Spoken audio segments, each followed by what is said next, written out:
നിങ്ങളുടെ favourite shows ഇനി ഒരിക്കലും മിസ്സാവില്ല. ഇപ്പോൾ C5 കാണും നിങ്ങളുടെ ഫേവറേറ്റ് ഷോസ് തികച്ചും സൗജന്യമായി. ബിസിനസ്സിലെ ബന്ധു നിയമനങ്ങൾ ബന്ധങ്ങൾ തകർക്കും. ബിസിനസ് ബന്ധങ്ങളെ തകർക്കുമെന്നത് എന്റെ പുതിയ പാഠമാ. വർഷ ബിസിനസിന്റെ ബാലപാഠങ്ങൾ പഠിച്ചു തുടങ്ങുന്നതല്ലേ ഉള്ളൂ. കുറച്ചുകൂടി മുന്നോട്ട് പോകുമ്പോ എല്ലാം മനസ്സിലായിക്കോളൂ കേട്ടോ. ഈ ഫയൽ നോക്കി എല്ലാം മനസ്സിലാക്കാം. ഓക്കെ.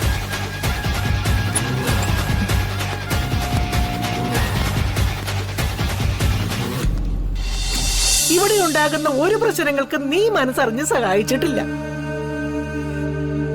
നിന്റെ മൂലധനം പണമല്ല, കുത്തുവാക്കുകളാ. അത് നീ സ്ഥാനത്തും അസ്ഥാനത്തും ഒക്കെ തൊടുത്തുവിട്ട് രസിക്കുന്നുണ്ടല്ലോ. എടാ, ഈ പൊടി കുഞ്ഞിന് ആഹാരം കഴിക്കാൻ പോലും നിന്റെ കുത്തുവാക്ക് സമ്മതിക്കുന്നില്ല.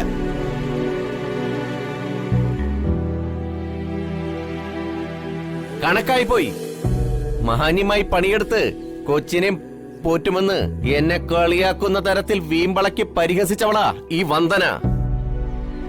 ഒന്നുകിൽ ഇവളത് പാലിക്കണം, ഇല്ലെങ്കിൽ പരസ്യമായിട്ട് എന്നോട് മാപ്പ് പറയണം. ഇല്ലെങ്കിലേ ഇനിയും കുത്തുവാക്കുകൾ കേൾക്കേണ്ടി വരും.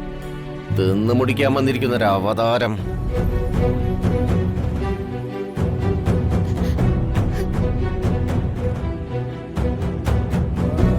പ്രകാശ,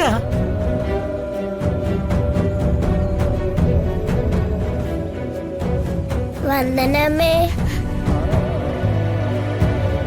മുഴുവ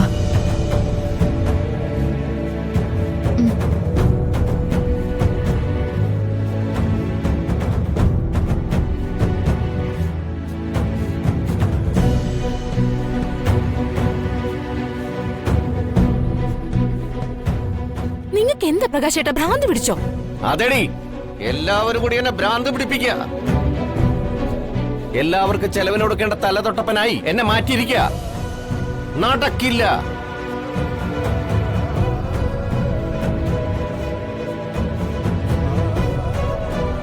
എല്ലാ മാരണങ്ങളും പട്ടിണി കിടന്നാലും കാൽ കാശ് ഞാൻ മുടക്കില്ല.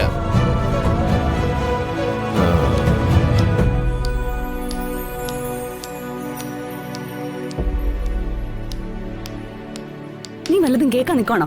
മനോജേ, വാ ഇങ്ങോട്ട്.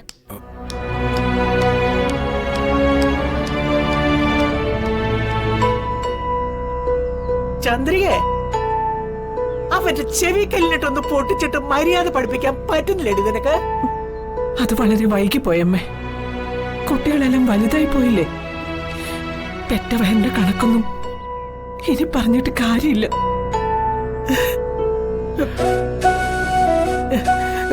മോളെ, ഇപ്പോഴാണ് നമ്മൾ വിക്രമിന്റെ കാര്യം ഓർക്കേണ്ടത്. അവന്റെ മനസ്സില് എനിക്കും നിനക്കും സ്വന്തം പെറ്റമ്മയുടെ സ്ഥാനമാണ്. അവൻ സഹായിക്കാതിരിക്കത്തില്ല. ഞാൻ എന്തു വേണമെന്ന് അമ്മ പറയുന്നേ? രാജീവിന്റെ കമ്പനിയിൽ പണിയെടുത്ത് നല്ല മുൻപരിചയമൊക്കെ ഉണ്ടല്ലോ വന്ദനയ്ക്ക്. വിക്രമിന്റെ ഓഫീസില് അവക്കൊരു ജോലി തരപ്പെടുത്താം. വിക്രമിനോട് നേരിട്ട് വിളിച്ചു പറയാൻ ചിലപ്പോ നിനക്ക് മടിയുണ്ടാവും. നീ വർഷയെ വിളിക്ക്. വർഷ പറഞ്ഞ വലിയ ശമ്പളത്തിലെ ജോലി വിക്രം അവക്ക് കൊടുക്കും. നല്ല മനസ്സുള്ളവനാ വിക്രം. വിളിക്ക്. ഫോണ് വിളിക്ക്. വിളിക്കുമോളെ, വിളിക്ക്.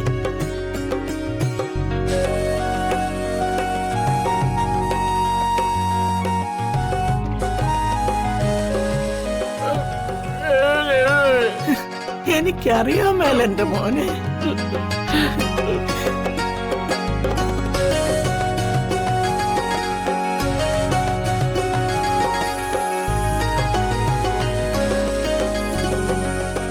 അതെല്ലാം ഓക്കെ അല്ലേ?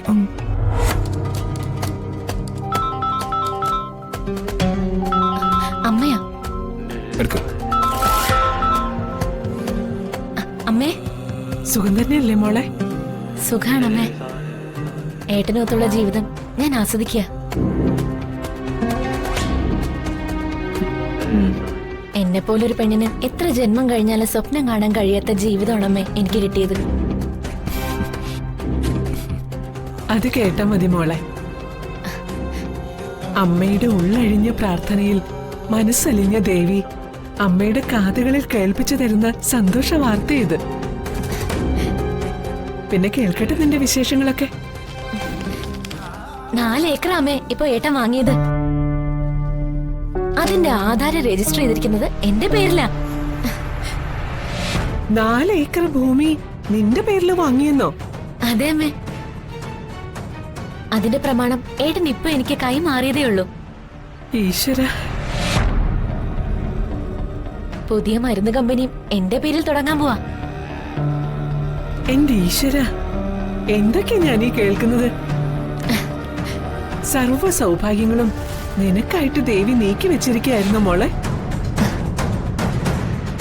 എന്നും ദേവിയോട് പ്രാർത്ഥിക്കുന്നുണ്ട് കേട്ടാ.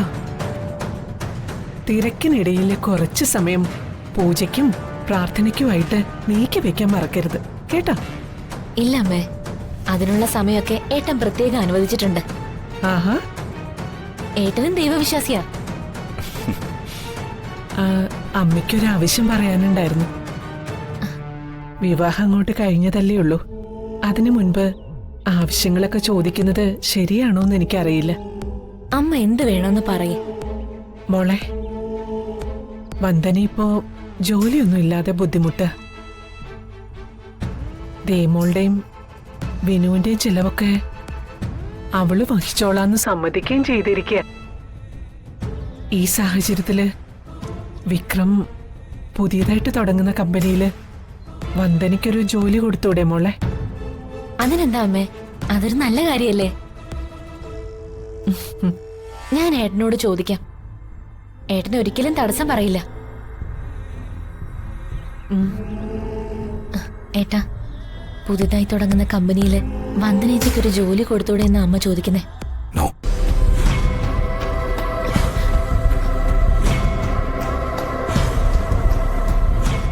ഹലോ മോളെ, മോളെ നീ എന്താ ഒന്നും മിണ്ടാത്തേ?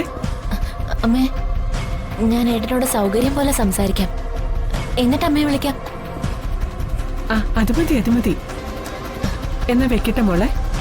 ശരി അമ്മേ.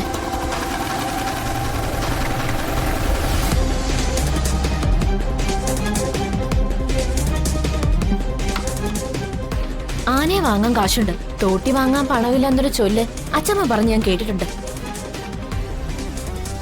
കോടിക്കണക്കിന് പണം എന്റെ പേരിൽ ചെലവഴിച്ചല്ലോ. പിന്നെന്താ തുച്ഛമായ ശമ്പളത്തിൽ എന്റെ ചേച്ചിക്കൊരു ജോലി കൊടുക്കാൻ ബുദ്ധിമുട്ട്? ബിസിനസ്സാണ്. എല്ലാ ആവശ്യങ്ങളും അതേപടി അംഗീകരിക്കാൻ കഴിഞ്ഞൊന്നും വരില്ല. 1 മണിക്കൂർ നേരത്തെ വന്ദന പോകണമെന്ന് ആവശ്യപ്പെട്ട 2 മണിക്കൂർ കൂടി കഴിഞ്ഞിട്ട് പോയാൽ മതിയെന്ന് ചെയർമാന് നിലപാടെടുക്കേണ്ടി വരും. അതാണ് ബിസിനസ്. ബിസിനസ്സിലെ ബന്ധു നിയമനങ്ങൾ ബന്ധങ്ങൾ തകർക്കും. ബിസിനസ് ബന്ധങ്ങളെ തകർക്കുമെന്നത് എന്റെ പുതിയ പാഠമാ. വർഷ ബിസിനസിന്റെ ബാലപാഠങ്ങൾ പഠിച്ചു തുടങ്ങുന്നതല്ലേ ഉള്ളൂ. കുറച്ചുകൂടി മുന്നോട്ട് പോകുമ്പോ എല്ലാം മനസ്സിലായിക്കോളൂ കേട്ടോ. ദേ, ഈ ഫയൽ നോക്കി എല്ലാം മനസ്സിലാക്കും. ഓക്കെ.